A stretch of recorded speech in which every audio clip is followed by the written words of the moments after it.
For a little while this week, Apple had released watchOS 11.1 Developer Beta 3, but something went horribly wrong and they pulled the build. So we're going to talk about what went wrong and also just what's in this update. First off, the update on my Series 10 came in at a whopping 3 gigabytes again. Now, a friend that has a Ultra had his come in at 376 megs, which sounds more reasonable. I'm not sure what's going on with the Series 10 and these large downloads, but I guess we'll just have to keep waiting and seeing, and maybe eventually we'll get those smaller updates on the Series 10 as well. Now, one of the weird things that did come with this build is the build number. I don't always talk about the build number, but in this case, I just have to. So the build number on this one is 22R5559F. On their website, they ended it with a B, which made more sense because the last one ended with an E. So usually they go backwards. So you're going to go from E to either D, or usually they jump a few and you'll get to like a C or a B. But in this case, they went the wrong way. So it sounds like somebody messed up and maybe released a version that wasn't supposed to be released. And maybe that's part of the reason why it got pulled. But there is some bugs in here that are definitely the reason why this got pulled. Now, I also did want to mention that if you have a watch with that blood oxygen sensor, it's not going away. This, if you're in the US, they do disable it, but that's only on new watches. So on my Series 10, I don't have it because it came like that. If you already have it on there, it's not going away yet. There's still lawsuits going on. As soon as there's more updates on that, I will be making videos. So if you're not already subscribed, hit that subscribe button to stay up to date on everything going on with that blood oxygen sensor lawsuit with Massimo. I also wanted to point out, as far as watch faces go, there are no new ones. None of the old ones have been returned. The Series watch face is still missing. The Explorer watch face is still missing. Numerals and the chronograph watch face. All those are still gone. So we still don't get any of those back. So if you're hoping that those come back, as of this build, they are still not there. Now, one of the biggest issues I've had with the Series 10 and watchOS 11 is we have these new watch faces and this new display that can actually update the face every second. So we get that second hand. Sadly, this still only works on the new watch faces. So if I do this one, you can see the second hands just fill in. It's not going to update. If I go to reflections, that's a new watch face, you can see that second hand still tick. But none of the old watch faces have gotten the update to get the seconds hand, other than one, and it's one that I personally haven't used in many years. It's this activity watch face. So if I go ahead and cover it up to go to always on, you can see the seconds update. This is the only other watch face that has that other than the flux and the reflection, which I think is a big letdown on the Series 10. We finally have that feature there, and they're just not updating the watch faces to support it. Now, a couple of the bugs that people are still seeing even in this beta 3 before it was pulled is the now playing complication is still not updating. It's still not really giving you any info. If I was to play some music right here, I'm going to go ahead and turn everything down first. So as you can see, I am currently playing music. The now playing complication doesn't update at all. It just still says iPhone. If I open it up, there's just nothing there. So something still is horribly going wrong with this.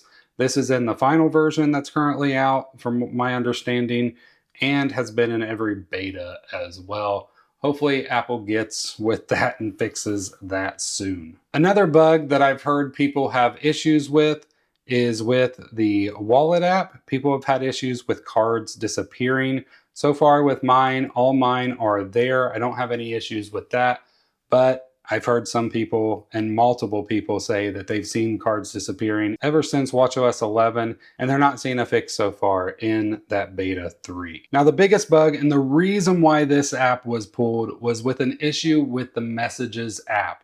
So people are actually seeing it lock up their entire watches as soon as a notification comes in, and they have to reboot the whole thing to get it back up and running. I personally have not seen this issue.